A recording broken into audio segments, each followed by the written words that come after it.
চলছে মধু মেলা।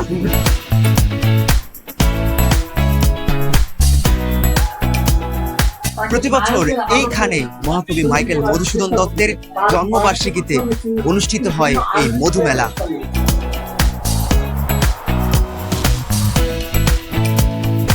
লাখো মানুষের পদচারণায় মুখর হয় এই মেলা প্রাঙ্গণ। মেলায় ঘুরে বেড়ানো, কেনাকাটা করার পাশাপাশি মিষ্টি মিঠাই থেকে শুরু করে নানান জিনিস খাওয়া পছন্দ করেন সবাই।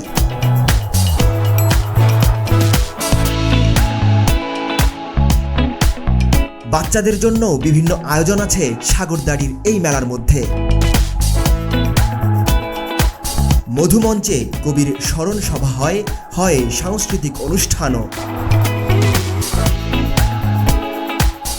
কবির ভাইয়ের মেয়ে মানকুমারী বসু 1890 সালে প্রথম কবির জন্মদিন উপলক্ষে এই স্মরণ সভার আয়োজন করেন, আর তারপর থেকে প্রতিনিয়ত এই মধুমেলা পালিত হচ্ছে।